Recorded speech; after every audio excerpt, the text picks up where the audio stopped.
শীত আসছে, আসছে কুয়াশার চাদরে ঢাকা ভোর। শিশিরের শব্দের মতন সন্ধ্যাও আসবে দিন পেরোনোর পর।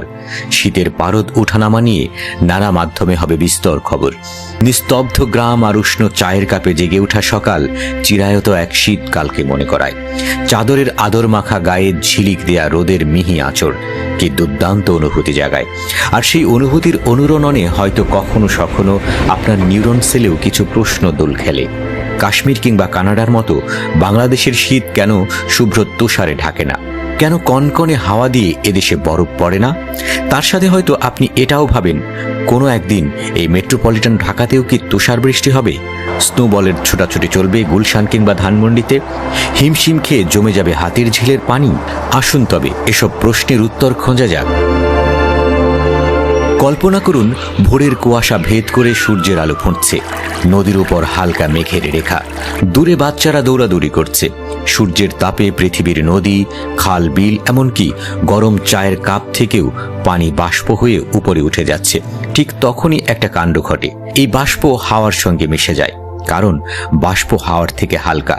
উপরে ওঠে, আরো উপরে উঠে ধীরে ধীরে পৌঁছে যায় বায়ুমণ্ডলের একটি বিশেষ অঞ্চলে, যার নাম ট্রপোস্ফিয়ার। এই স্তরটি ভূপৃষ্ঠ থেকে 11 কিলোমিটার উপরে। এখানে বাতাস ঠান্ডা, পাতলা আর ধূলিকণায় ভরা। জলীয় বাষ্প সেই ধূলিকণার সঙ্গে মিলে তৈরি করে ক্ষুদ্র কণিকা। ঠান্ডা আরও বাড়তে থাকে, আর সেই ক্ষুদ্র কণিকাগুলো ধীরে ধীরে পরিণত হয় তুষারকণায়। এ যেন আকাশের ল্যাবরেটরিতে গোপনে বরফের জন্ম। তুষারকণা ভারী হতে শুরু করে, বাতাস আর এগুলো ধরে রাখতে পারে না। ফলাফল তুষারকণা নিচে পড়তে থাকে। ভাবছেন এটা তো সহজ আলাপ, বাংলাদেশে বরফ পড়া তবে তো কঠিন কিছু নয়। সাধারণ চোখে ভাবনাটা অমূলক নয়, তবে খেলার পেছনেও চলে খেলা, প্রকৃতিও চলে তারই নিয়মে। ঠিক এখানেই সামনে আসে সবচেয়ে গুরুত্বপূর্ণ বিষয়, তাপমাত্রা। বরফ বা তুষার জমে থাকতে হলে তাপমাত্রা নামতে হবে হিমাঙ্কের নিচে, অর্থাৎ 0 ডিগ্রি সেলসিয়াসের নিচে। বিশ্বের অনেক দেশে শীতল বাতাস এতটাই কনকনে যে তুষার কণা গলে না, সরাসরি বরফ হয়ে মাটিতে জমে যায়। সে কারণেই সাইবেরিয়া বা কানাডার গ্রামাঞ্চল তুষারে ঢেকে ফেলে। বাংলাদেশে স্বাধীনতার পর থেকে আজ পর্যন্ত কোনো জায়গায় তাপমাত্রা 0 ডিগ্রির নিচে নামেনি। দেশের সবচেয়ে ঠান্ডা জেলা তেঁতুলিয়ায় 2018 সালে রেকর্ড হয়েছিল মাত্র 2.6 ডিগ্রি সেলসিয়াস। বরফ হতে হলে যে তাপমাত্রা দরকার, তার থেকে 2.6 ডিগ্রি অনেক বেশি। সে কারণেই বাংলাদেশের আকাশপটে তুষারের প্রেক্ষাপট তৈরি হলেও সেই তুষারের মাটি ছুঁয়ে স্নোবল হয়ে ওঠা হয় না। কারণ তুষারকণা যখন বাংলাদেশের ভূমিতে নামতে থাকে, তখনই ঘটে আসল কাণ্ডটা। গরম বাতাসের সংস্পর্শে আসার সঙ্গে সঙ্গেই তুষারকণা গলে যায়, ধরা দেয় ধরার বুকে বৃষ্টি নামে।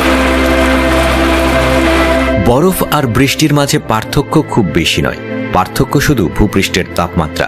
তাপমাত্রা কম হলে বরফ পড়ে, তাপমাত্রা বেশি হলে গলে পড়ে বৃষ্টি। তাই আমাদের দেশে মাঝে মাঝে ভারী বৃষ্টির সঙ্গে শিলাবৃষ্টিও হয়। এটি মূলত বরফের ক্ষুদ্র কুঁচি, কিন্তু পূর্ণ তুষারপাত না। তা এখনো কল্পনাতেই আটকে আছে। স্বপ্ন দেখতে দোষ নেই, তবে বৈজ্ঞানিক সত্য, আজ পর্যন্ত বাংলাদেশের প্রকৃতি এমন ঠান্ডা হয়নি যে সে আমাদের বরফ দেখাবে। আর সেই বরফ দেখার আশঙ্কাও অদূর ভবিষ্যতে খুব একটা নেই।